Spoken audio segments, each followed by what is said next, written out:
Okay, so our topic today is on the chakras.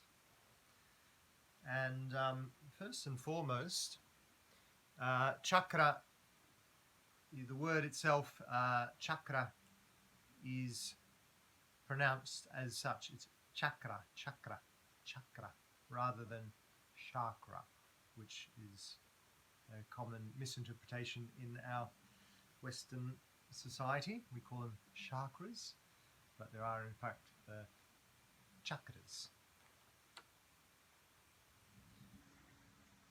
Chakra.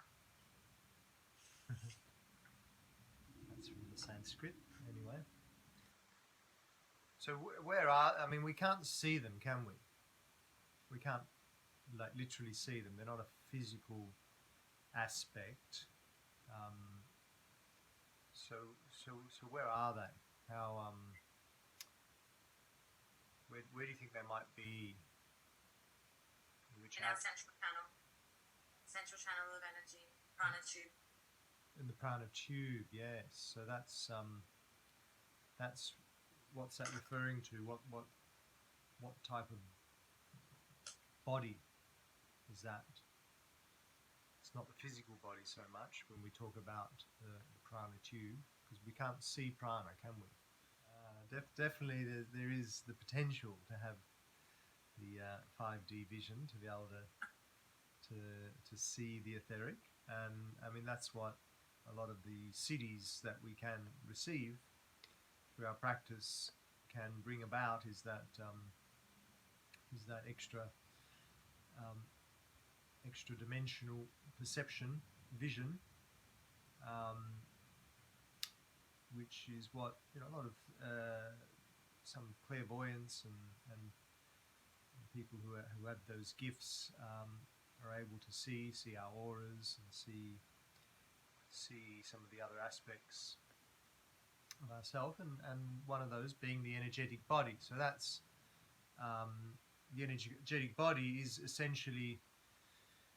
We've touched on it briefly a couple of times on the koshas. The koshas are the different bodies.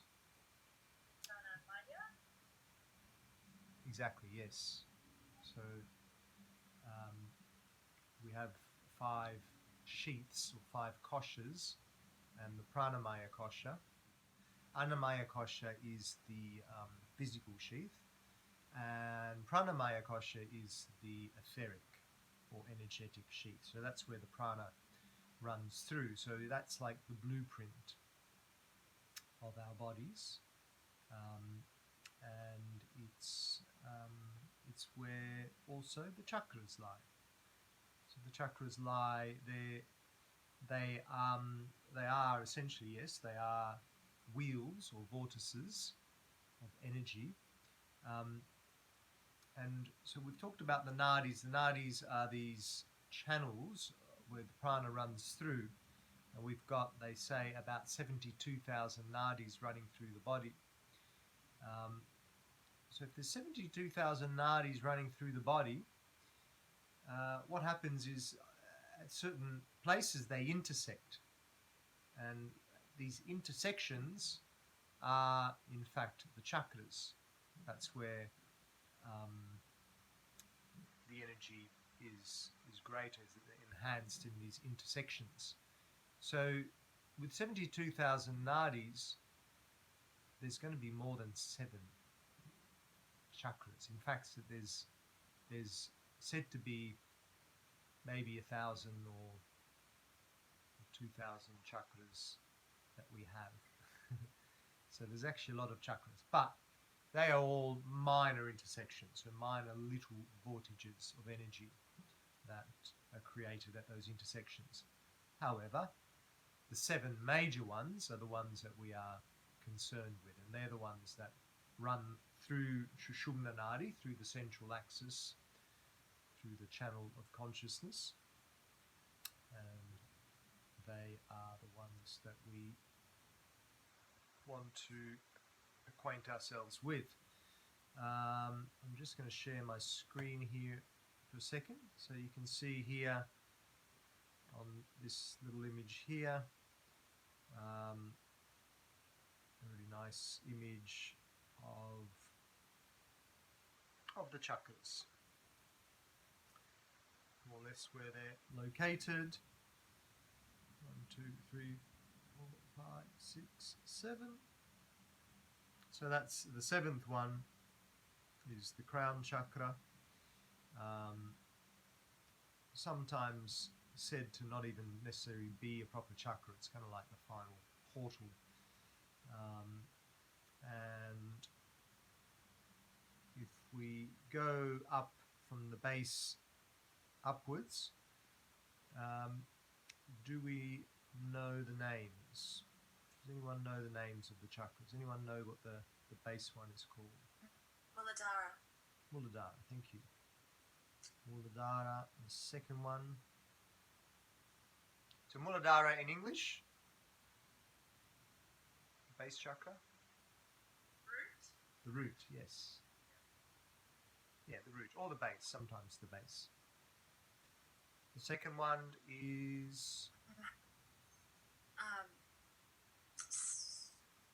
Svadhisthana, I can't remember it. yeah, Svadhisthana.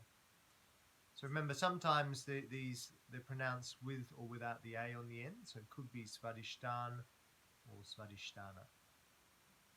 And in English, what is that one? Sacral. Sacral. Yeah. Why would it be called the sacral? Yeah, it's located in the sacral area.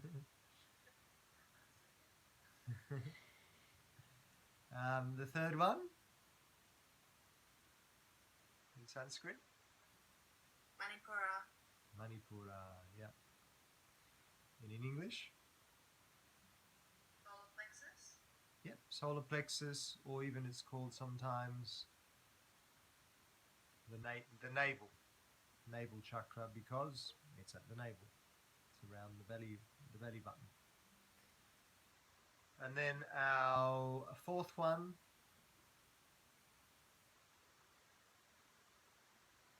in Sanskrit,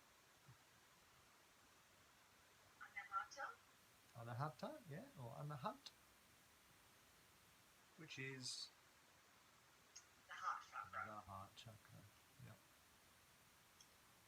And then the fifth one,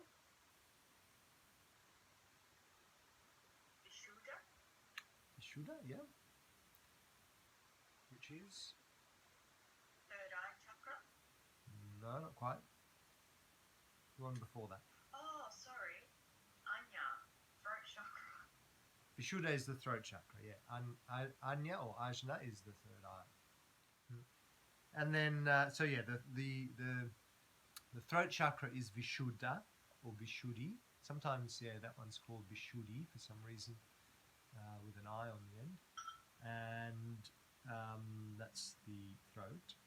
And Ajna, which can also be pronounced Anya, as you said, is the third eye chakra. And then our crown chakra, the final one. Can anyone think of how you'd pronounce that?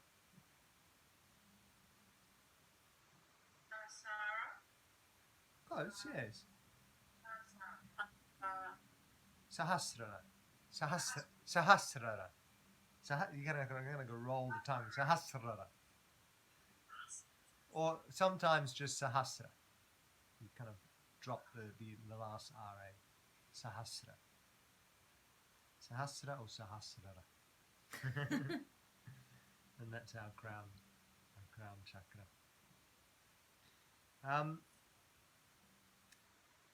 So the chakras are these energy centers that are always there. They're always turning and whirling within us, and like Loretta said, they have certain qualities about them, each and every one of them, and they are a representation in many ways of who we are on all our different levels. So representing different aspects of our consciousness, different aspects of where we're at, emotionally, physically, mentally, and and spiritually. The idea is that part of our yoga practice is to ultimately awaken the chakras, and that's sometimes an interesting concept in itself. Awaken the chakras, but if they are already functioning, aren't they already awake? Well, yes and no. They do function, they do operate, and so their qualities are there, their qualities are resonating, but but they're not necessarily resonating to their full potential, and that's where the awakening, the deeper awakening, comes into effect. And this is related more so to the aspect of Kundalini, because essentially Kundalini awakening is the awakening of that latent energy which resides in its dormant phase at the base chakra and then works its way up through all the other chakras till it finally meets the crown center for the full Kundalini awakening. So as it moves up the chakras, each and every chakra awakens, expands, reaches its full potential. So this can be, generally this is a process that takes time, but ultimately it's almost like it moves through them slowly to begin with, but then ultimately once the higher centers are awakened, then there's that full flush of deep Kundalini awakening that happens, rising up through all the chakras, and that great self-realization or deep awakening that happens with Kundalini. So it's a process of evolution of consciousness, and the chakras represent that process of evolution of consciousness. And in some ways, well, not in some ways, to become humans, we have in some ways devolved from that awakened consciousness, that higher conscious state, to be able to be in matter. There is a certain devolution that has happened. So just for us to be birthed in this human body, in this human form, in this dual world, we have had to lower our frequency. So the material world that we live in is the lower frequency, is the frequency of materialism, and then and from where we come from is the highest frequency, from that creative point of consciousness, that Brahman consciousness. So our kind of task as a yogi is to go back to our home, to where we came from, to that creative source, and we do that by working our way back up through those chakras until we self-realize, until we move back to that place. So a nice other little illustration, kind of to illustrate that whole idea and to bring in some other parallels, is this. This is called the Gita YouTube, and they created this before the YouTube channel ever existed. And they spell it with just a U, YouTube, rather than Y-O-U.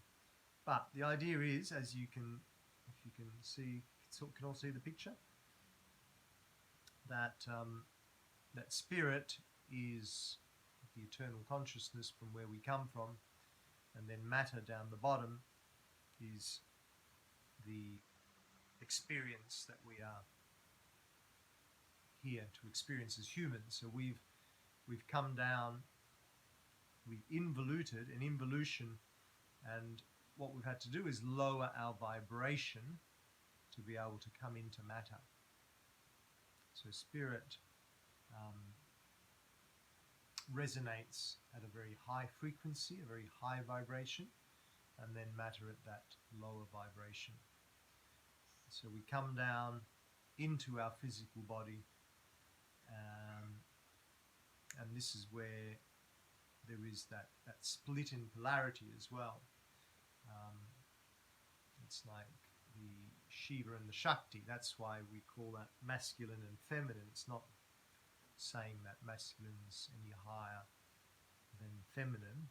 It's just from that point of positive and negative polarity, but positive being the consciousness aspect and negative being the creative aspect.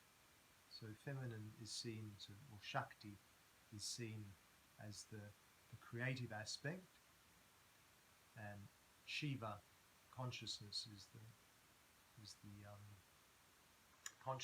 consciousness masculine aspect. Shiva and Shakti, they need to connect for full awakening to happen.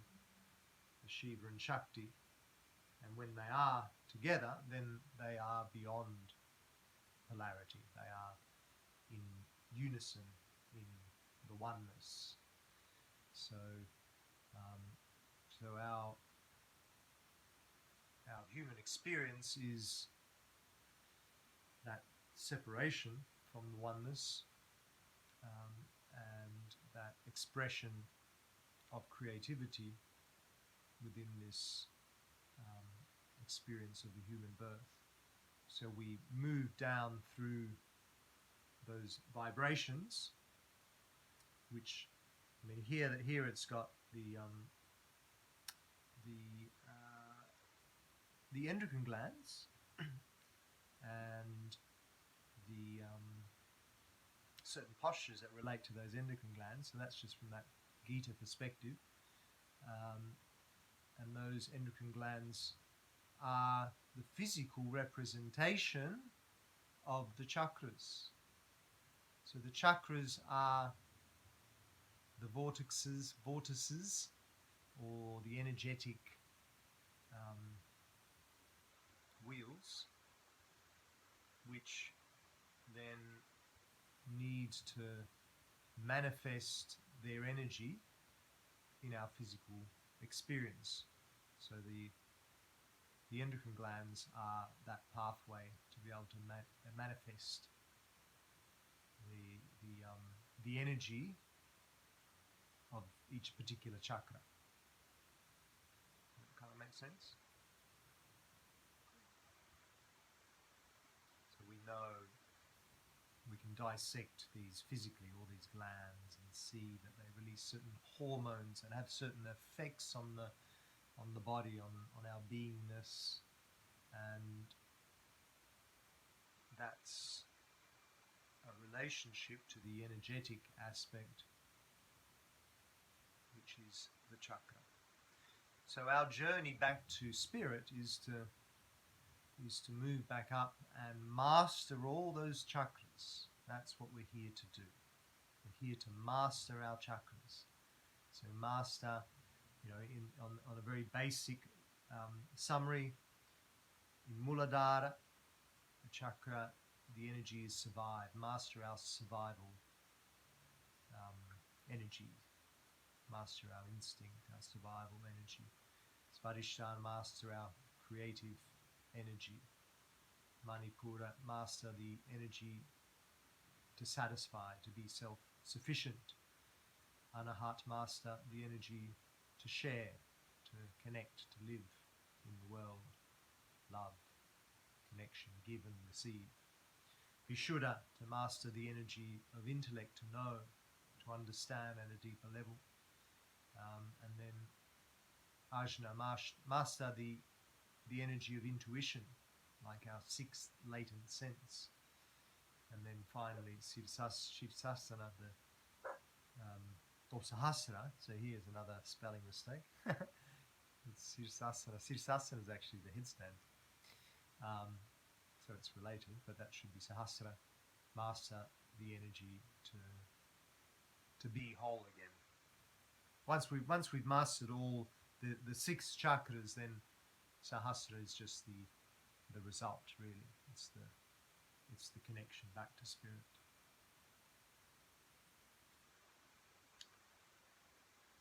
Okay.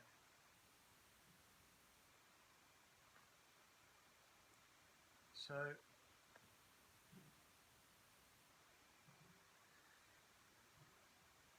we'll start to go through all these chakras individually, but let's have a bit of a look to see what the manual says.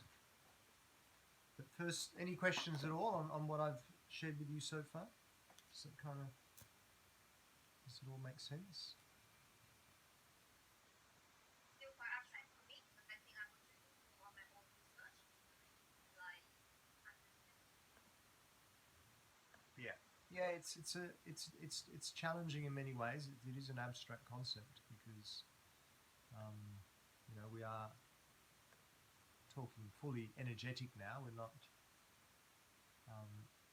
at all in the physical, but that's why I like to bring in actually the endocrine glands, because that is a physical manifestation that we can measure on a kind of scientific basis. But yeah, the spiritual connotations of the chakras. Okay. So my question before was, so how did what I said so far, how does that sit with you? And then we would like to get into the chakras in more detail.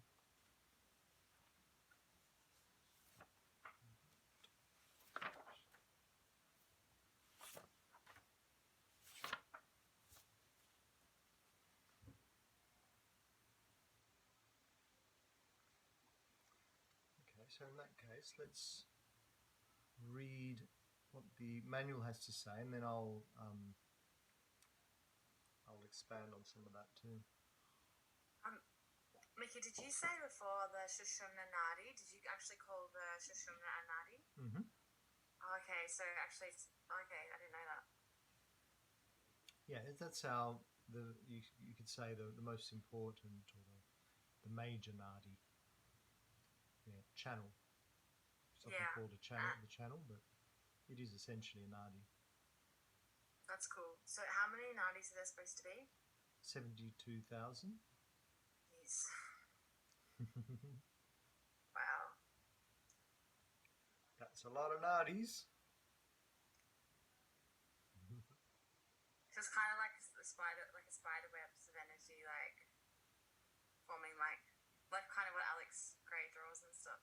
Exactly. Yes. Yeah. If any of you have the chance to look at Alex Gray's artwork, really beautiful representations of exactly that, of humans, figures with the nadis, showing the etheric body, essentially, pranamaya kosha. What was that artist's name again? Sorry.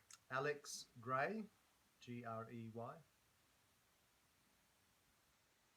visionary artist. Came to Rainbow a couple of times, Rainbow Circle, and talked and displayed his art. Yeah. No, that's a really interesting concept, and it's actually not something that's even written here. This is something that I'm telling you from my knowledge elsewhere and my understanding. But basically, the chakras are the energetic vortices or wheels. Like a vortex is when when energy spins, kind of like in a tornado. In a tornado, you've got the vortice in the middle. It's that energy of the wind that is trapped and creates a certain vibration. So what happens energetically prana, which is moving and drawn into the body, prana needs to then have a physical manifestation as well. And our energy body is the blueprint to our physical body. So that means whatever's happening in the energy body manifests in the physical body, and vice versa. If there's a problem in the physical body, it could affect the energy body. They're connected. It's just the energy body is energetic in nature, etheric, and the physical body, the pranamaya kosha, and annamaya kosha, the physical body, is materialistic in nature. It's solid. But the prana moves through the energetic body, so through the nadis, and it sort of collects, the energy collects at the chakras. At the chakras, it's like this, all the energy comes together there. And so then this energy within each chakra has a certain quality, which is then transmuted into the physical. The chakra becomes the doorway, also the connector to the physical body. So it connects, it's this vortex of energy which transmutes and then expresses itself or connects to the endocrine gland that is connected to that particular chakra. Each chakra has a certain endocrine gland that it connects to. So the throat chakra connects to the thyroid gland. The thyroid gland produces the hormone thyroxine, which has the quality of regulating our metabolic processes through the body. So the energy of the Vishuddhi chakra manifests in the body physically through that gland and is distributed through the body through the hormone thyroxine. And then so in all the other ones. So in the heart chakra, the energy is transmuted into the thymus gland. In the thymus gland, the hormones it produces are more like the antibodies, the T cells, all the fighting cells to make our immunity stronger. So that's its effect physically. And Manipura, the solar plexus, transmutes through the pancreas.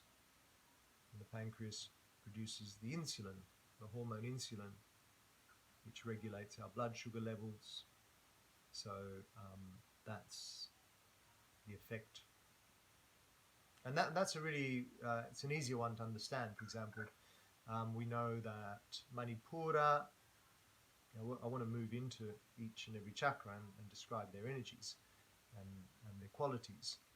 But essentially, Manipura is the quality, the energy of I think in that Gita diagram it said satisfy, so satisfaction in the sense of being self-satisfied. It's the energy of being strong in my own willpower, of being in my own power, so that I am self-sufficient in my energy. Self-sufficient in my energy, so I'm not having to, we talked about this the other week, I'm not having to feed off anybody else for energy. So if people are weak, and this is where it comes into play, like where's our imbalances within our chakras, where's our weaknesses. We can sometimes find this out even through our own personality traits, whether it's a personality trait, whether it's actually a psychological issue, or whether it's a physical issue, whatever it might be. There's all different energies within each chakra, but the solar plexus is all about I, me, my, being self-sufficient within my own energy. So, so that translates as the hormone, that insulin that gives us our energy levels that we use from the food that we digest. So we eat certain foods, and the insulin is created as the energy that comes from that food to satisfy our energy requirements on a purely physical level. So we need to have energy for our movement, for our actions, for all our everything. And so that's that energy, that's kind of natural sugar in a way. Sugar we know as an energetic compound, as something that gives us a kind of a high, a lift energetically, which is why people quite like sugar, like to eat chocolate and sugary things, because they like the sugar hit that they get. But if we're in full balance, then we don't need to rely on sugar. We can rely on our insulin. The insulin that we produce should give us the right amount of energy to operate effectively. So that's about being self-sufficient with our energy, not having to rely on external sources. So we know that when your insulin is not working well, like a diabetic people have a low production of insulin. They need to actually inject insulin into themselves. They have the high and low blood sugar sort of bounces. It bounces between high and low. So when they're low, they need to go and get some external source of sugar, Coca-Cola or something, a sweet or something, to give them the sugar hit, because they can't produce it naturally. They're not self-sufficient with their energy production. So you could say someone who's diabetic is depleted in their solar plexus because they don't have that natural ability to be self-reliant on their energy. So that's the connection between the endocrine glands and the chakras. Does that make sense?